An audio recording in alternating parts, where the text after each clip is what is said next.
Hi guys, welcome to our Crossing the Alpine Glaciers, the Chamonix to Zermatt Haute route Q&A.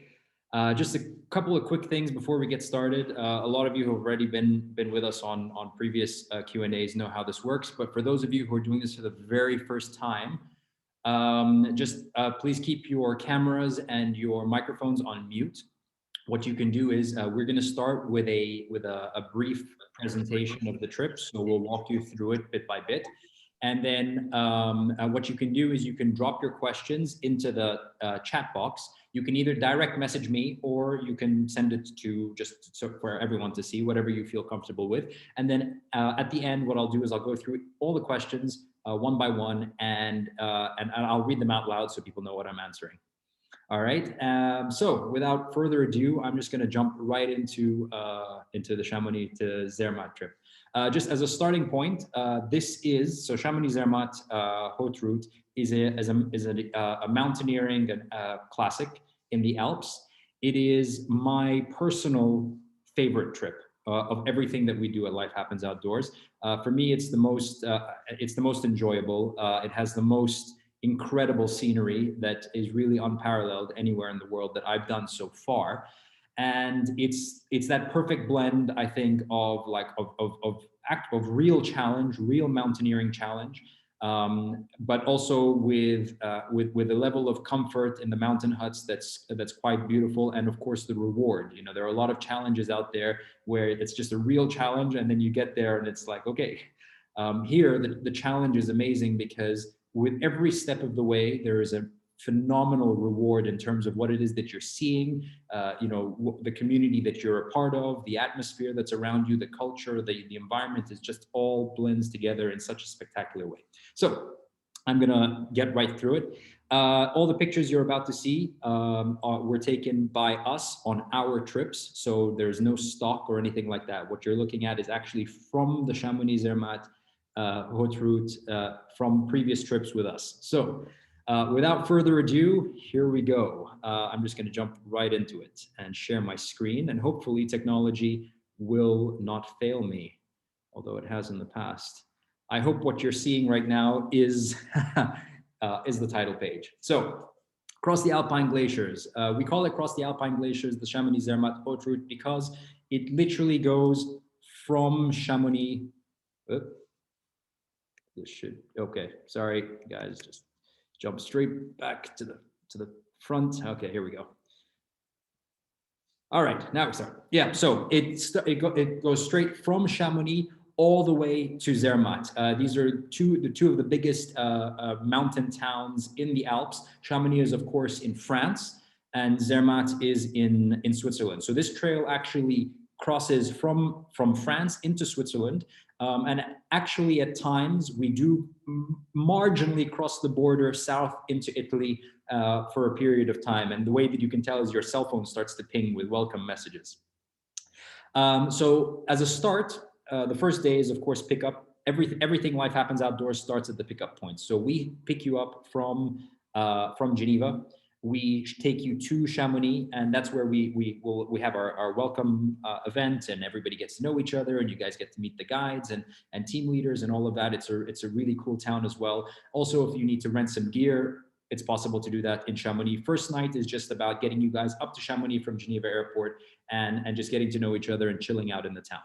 And we stay at a really cool hotel over there as well, so that's great. Then we have our first night over there. Second day rather is when we actually start on the trail. So we depart Chamonix. There's a small section that we do by bus, and then from there we start to go up onto the trail and towards the Albert Premier hut, which is the very first day. So what you immediately this is literally the first day. This is about, I would say, 1.5 hours onto the trail, and we are already up there amongst the giants and the huge glaciers. So you've got the Aiguille de Chardonnay there in the background. You've got the beautiful Glacier de Trion, which is right there on the side of us. And what we're going to do is we're just going to walk along the glacier as we make our way up to the Albert Premier hut. The very first day when we arrive to the glacier, we're actually going to dedicate, we arrive early because it's not that long of a trail. It's about 3 hours. But once we get there and we check into the hut, Then what we're going to do is dedicate some time to training on the glacier. So this is an entry-level trip in the sense that you don't need to have a big background in mountaineering, but it's important to have a high level of physical fitness because this is an enduring trip. But what we will do is we'll get on the glacier, we'll do some training on the glacier to learn how to use the crampons properly, to learn how to walk in a rope party, to learn how to use the ice axe as well, and some basic techniques before we go back to the hut. And this is actually, I kid you not, this is the view from the very first mountain hut. It is literally in a sea of glacier. Quite spectacular. And for those of you who are familiar with these very famous summits around here, that's the Aiguille Verte in the background over there. It's a very, very famous summit in the Chamonix Valley. So next day, we actually cross from the Albert Premier hut. We go over the Col du Tour and down to the Glacier de d'Orny, which is the second leg of the glacier part of our trip. And actually what happens is that we exit the glacier and we have a short bit with the van to take us to Mont Blanc, just to skip, because we like to do our trips within, with people not having to take more than 5 days off of work. So there is a section over here that would add an additional day of trekking with no glacier element. It's just dry trekking. So we decided that this could be something, and it's mostly along the road anyway. So we decided to skip on this and get straight to the fun part. So we would descend the glacier, and this is kind of where we start. So immediately, if you remember, the hut sits on top of this beautiful glacier. So we descend from the hut onto the glacier, and then we cross straight into Switzerland. And this here in front of you is the Glacier d'Orny. And in the background, you can already see some of the most spectacular 4,000 meters of the Zermatt Valley, and the big sharp one at the very end there, the pyramid, is the Weisshorn, which is the sister of the Matterhorn. And then to the right of that, all the way in the corner, you can see the Dent Blanche as well in the Arola Valley. All of these mountains, we're going to get up and very close and personal with them. So we exit the glacier, we do a short trek down to the Champé-Lac, and then from there we get into a van and we go around the valley that you see in front of you, and into the Mont Voisin Valley, which is where the Val de Bagne, which is where we have our accommodation for the night. So it's good. We're down in a hotel. It's a great opportunity to shower and all of that. So we're not in the high altitude the entire time.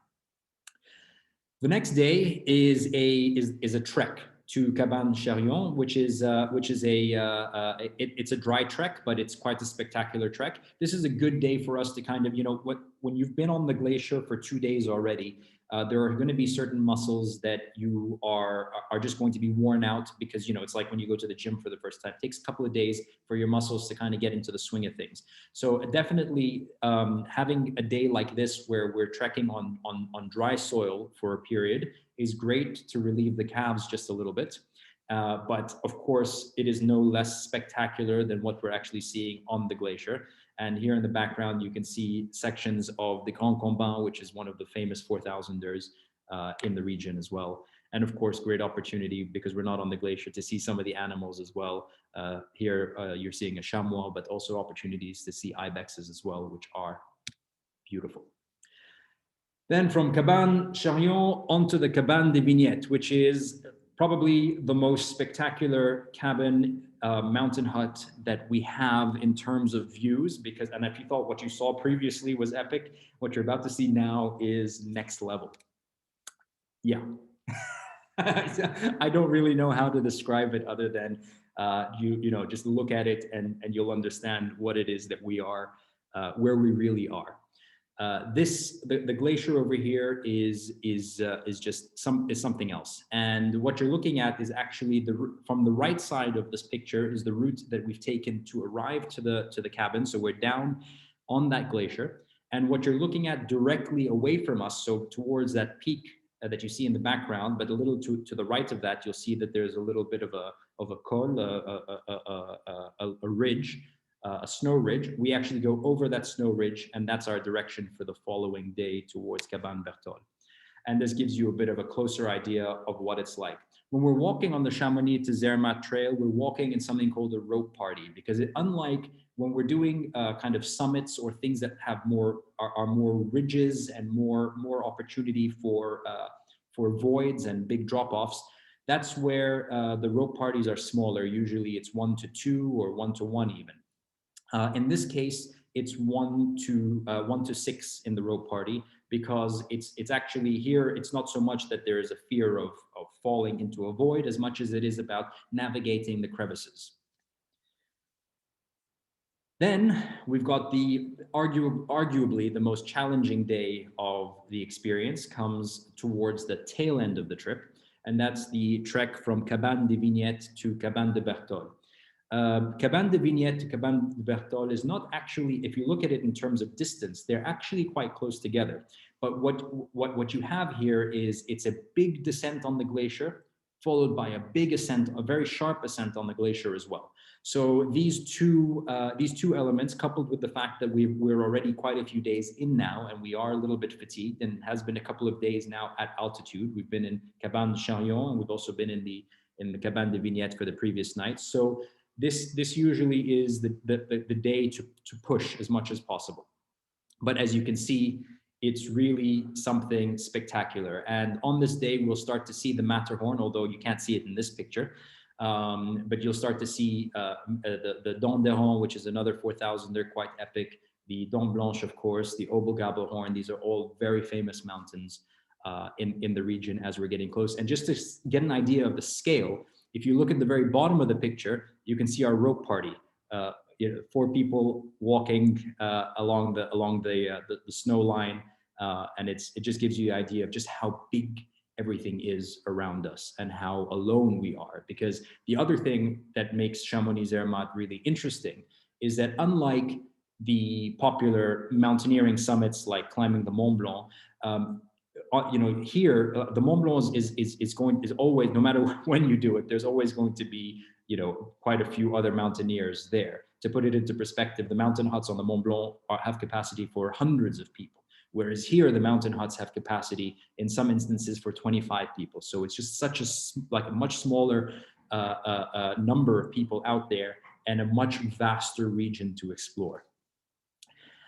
And here is just an example of what we were talking about earlier, which is that you have the big drop down. So we have to navigate across these incredible ice falls. And then, of course, we have to ascend once again. Finally, we've got not finally, almost finally, but finally on the glacier fully is the Cabane de Bertol over to the Schönbiel hut. So now we've gone from French-speaking Switzerland. Within a few hundred meters, we're now into German-speaking Switzerland as we approach Zermatt. And this is a slightly tamer day in terms of challenge, but it is no less spectacular. And what you're about to see kind of puts it all into perspective. So it's much sharper, but of course the distances are smaller. So this is how the Chamonix to Zermatt kind of compensates. The longer days tend to be less technically demanding. The shorter days tend to be a little bit more technically demanding. And finally, we reach the Schönbiel hut, and like all the other huts, it's just something else entirely. You've got the Dent Blanche in the background, you've got the Schönbiel Glacier behind, and actually what you can't see is that the team here is facing the Matterhorn in front of them. And once you see the Matterhorn, it's not something that you can actually turn away from, because it's just such a mesmerizing summit. And of course, I'll show you a picture of that in a moment. And then finally, you've got the Schönbiel hut down to Zermatt, and this is just a trek. So once we hit the Schönbiel hut, it is a dry trek all the way down to Zermatt. And then usually we arrive to Zermatt quite early in the afternoon and in the morning, sorry. And so we have a full day to explore the town. It's really well worth it. And then finally, we'll have a shuttle back to Chamonix, where we'll have our celebratory dinner. And finally, the following day, we take you guys back to Geneva Airport. So we pick you up from Geneva Airport, we'll drop you back off. Of course, if you're going somewhere else, that's a different thing. And you can kind of see the Matterhorn there in the background, but we don't want to ruin it all and show you all the spectacular moments, because we have to leave something to the imagination. And so there you have it. I'm just going to stop sharing my screen now. I hope that this kind of puts things into some sort of perspective for you all. And I'm going to now kind of turn to some of your questions, of course. So please feel free to direct message me your questions, or if you're comfortable and you just want to message it to the entire group, that's perfectly fine. And what I'll do is I will read them out loud, and I'll answer them as much as possible. So first question is, how challenging is this trip?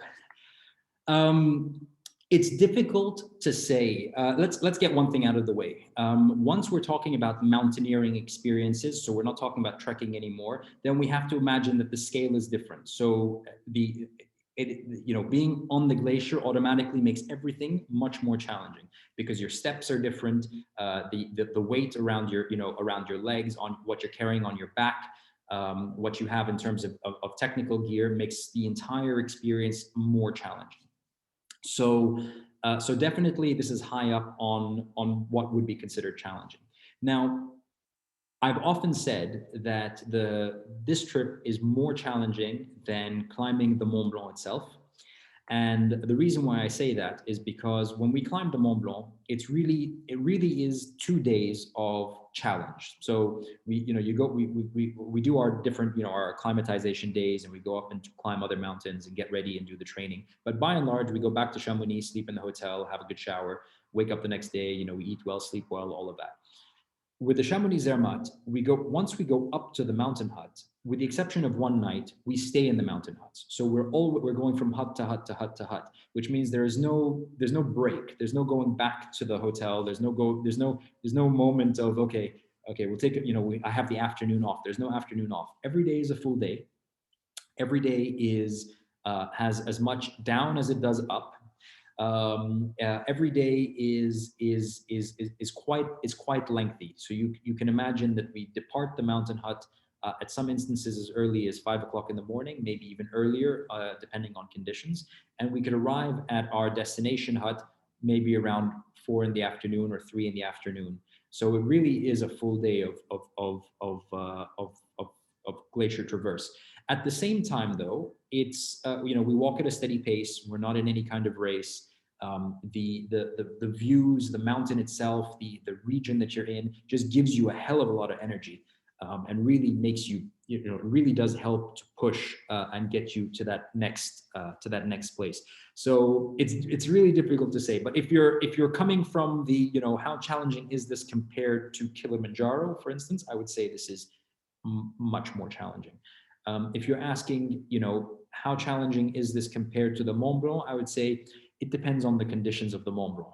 The Mont Blanc can give you a day where it's a walk in the park, and it can give you a day where it's, one of the most difficult climbs that you'll ever do in your life. So it really is difficult to say, but it is definitely a challenging summit, that I'll say. And if you're unsure about whether or not this is something that you can do, reach out to us. We'll hear your background, we'll understand where it is that you're coming from, and we will give you our 2 cents on what how we think you can make this possible for yourself.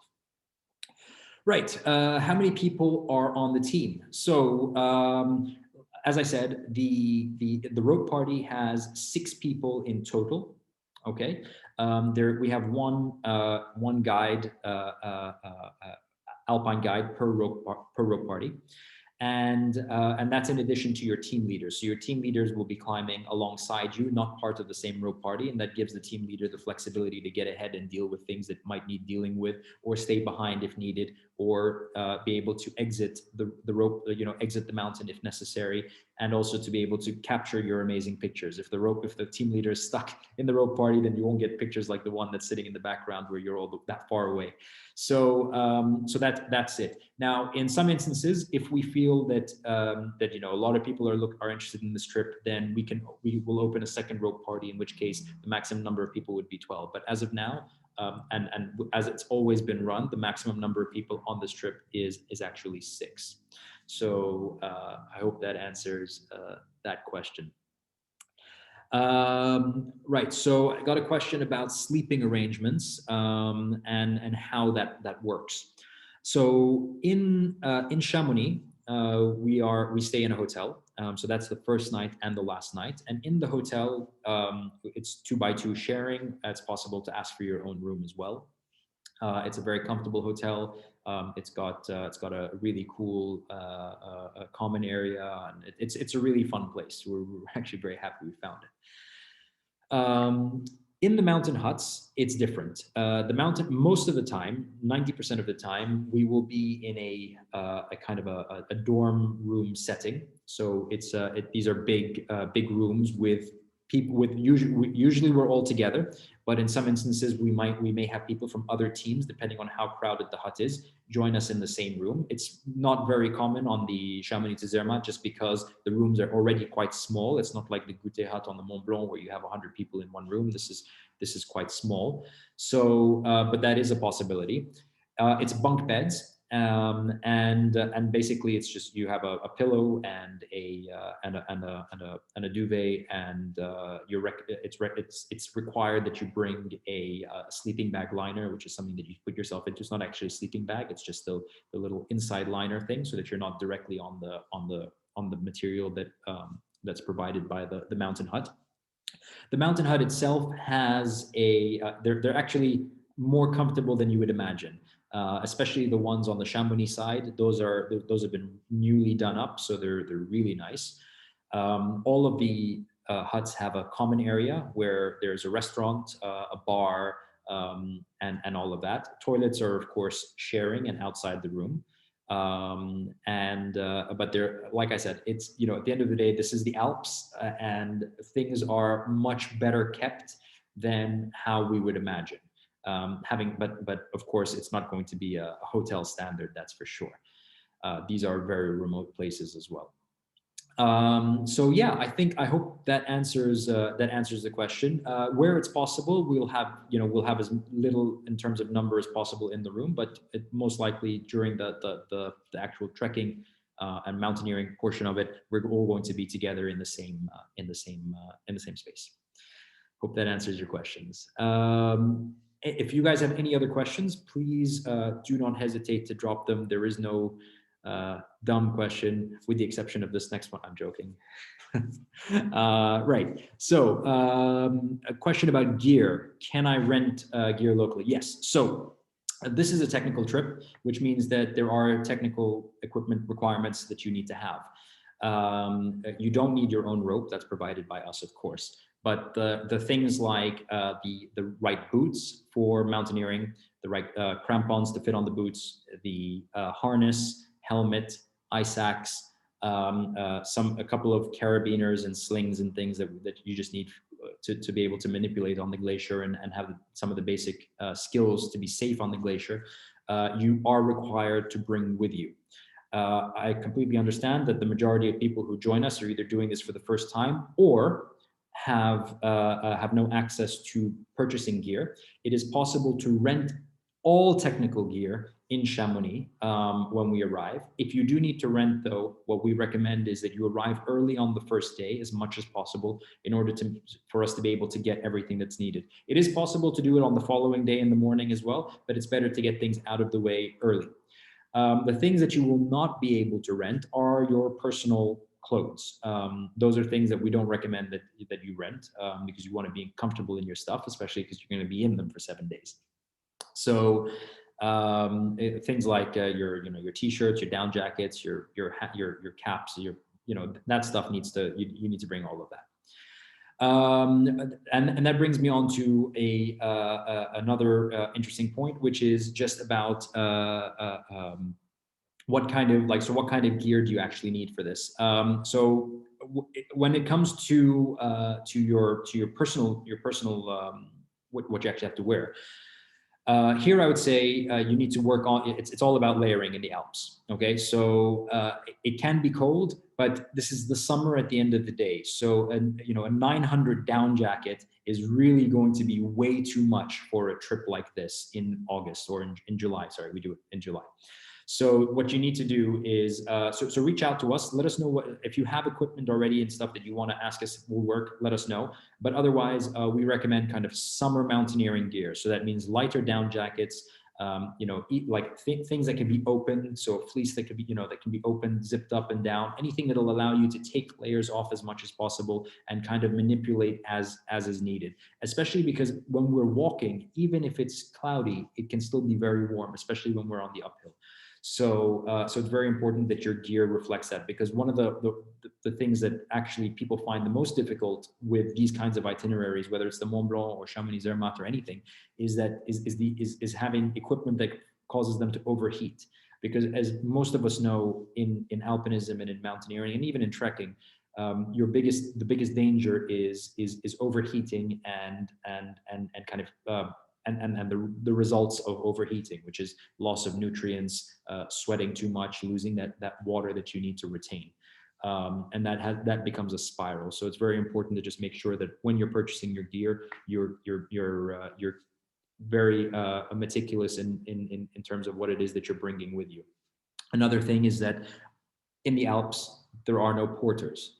So everything that you bring it has to fit in your 30-liter backpack. 30 liters is about, well, okay, you can't really see it, but it's not that big, okay? And we do that on purpose. It's 30 liters is the right size for a trip of 7 days. And everything that is gear, that is your clothes and your personal effects should be able to fit in a 30-liter backpack, including your water and your snacks for the 7 days, right? So, and this adds to the challenge of this trip. I know that when you're sitting down here and you're thinking, man, that's a lot. How am I going to fit that all in? But trust me, we've done this trip. We've done it more than once. We've had every different kind of character under the sun. And we've managed always to actually have extra space in our backpacks when we've packed. So we'll help you choose, but when you're looking at the gear list, stick to the gear list. We have numbers on every item that you need. So, if it says you need 3 socks, don't get 6, get 3, because we've calculated it, not just in terms of, personal hygiene and all of that, but also in terms of the space in a 30-liter backpack and how much weight you should be able to carry for the duration of this trip. It's not just 1 day or 2 days. We're going to be on the trail for 7 days. I hope that answers your question. Any other questions? So I think I've gone through all of them. If anybody has any questions, just feel free to drop them. We run this trip from in July. It's from the 10th to the 18th of July, and it is it's definitely a highlight of our mountaineering trips probably by leaps and bounds, at least for me. I have a personal connection to this place just because this is this is the region that I was first introduced to mountaineering at a very, very young age.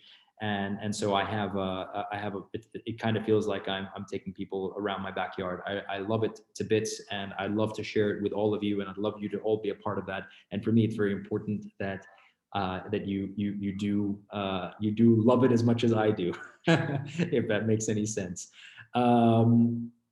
So I got another question here. So how is this different from the Mont Blanc? Okay, I'll tackle this quickly before I wrap up. So the Mont Blanc is going to the summit of the Mont Blanc, which is a 4,810 meter mountain that sits on the border of France and Italy. It is the target of that trip is exclusively to climb that mountain, and everything that we do around that, from the training to the other summits that we train on and acclimatize on, are specifically designed so that we give ourselves the best possibility of reaching the top of the Mont Blanc. That's the Mont Blanc trip. And so in the itinerary is more is one in which we spend a lot. We spend at Chamonix as our base camp, so we always go somewhere, we come back to Chamonix. We go somewhere, we come back to Chamonix. So we do our training summit, come back to Chamonix. Go do some training on the glacier, come back to Chamonix. Do rock climbing for alpinism, come back to Chamonix. We're always going back to Chamonix. This is a glacier traverse, the Chamonix to Zermatt. So this is where we start in one place, and we're going to end up in a completely different region of the Alps. So we start in the Mont Blanc Massif in the Chamonix region.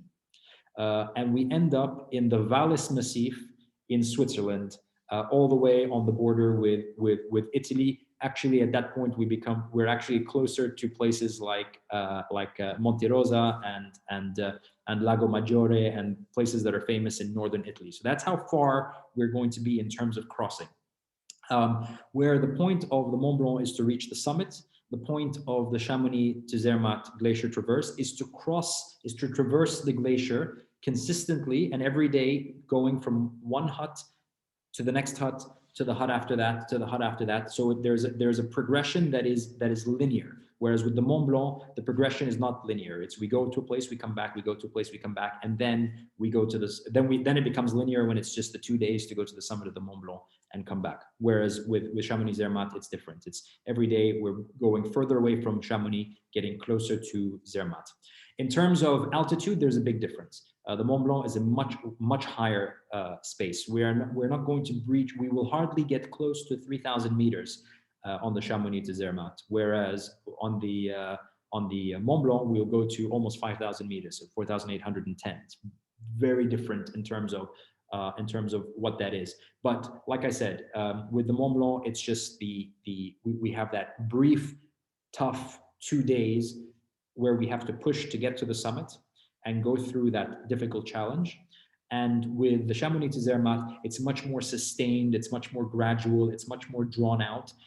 So you don't have that summit night, you know, that summit night moment, but it is much more the challenge. If you spread it out over the number of days, then it's not only comparable in terms of challenge. I would say that the Chamonix to Zermatt is more difficult than the Mont Blanc. And I got another question, which is, what other alpine trips do we have? Right, so we have 2 other, well, actually we have a few other alpine trips. I'll just briefly go over them. So we do the climb of the Mont Blanc, of course. We also do, we have 2 alpine training weeks where we do these are groups of just 2 to 1 to the guide, where we do training for alpinism. So this is it's much more technical, so it's all about getting you ready for alpinism in general. And here it's very skills focused. So we're not so much concerned with summits, although we do summits on this trip, but it's much more concerned with learning the skills and perfecting the skills as much as possible to be a safe alpinist, no matter what it is that you want to do in the future. And then and then we also have, of course, the Chamonix Zermatt as well. And then we have the Matterhorn climb, but the Matterhorn climb is something that we reserve for people who've been on previous alpine trips with us first, because it requires a higher level of technical know-how, which people generally need to acquire. If you have that already and it wasn't with us, we can talk, but generally that's the progression. And then, of course, we have the Tour de Mont Blanc. The Tour de Mont Blanc is not mountaineering; it's trekking around the Mont Blanc Massif. It's a 170-kilometer trek, very beautiful, quite spectacular. These are the trips that we currently have running in the Alps. We have other things happening in 2022, but I just want to talk about what it is that we have at the moment. So I think that answers your question. Yeah, so if anybody has any other questions, I know that some people have joined a little bit late and we're kind of wrapping up a little bit, but I'm happy to take any questions that you might have before we do that. If not, just to kind of wrap up on everything. So like I said, the Chamonix Zermatt is it's a big challenge. It's spectacular. There is nothing like it in terms of views anywhere in the Alps.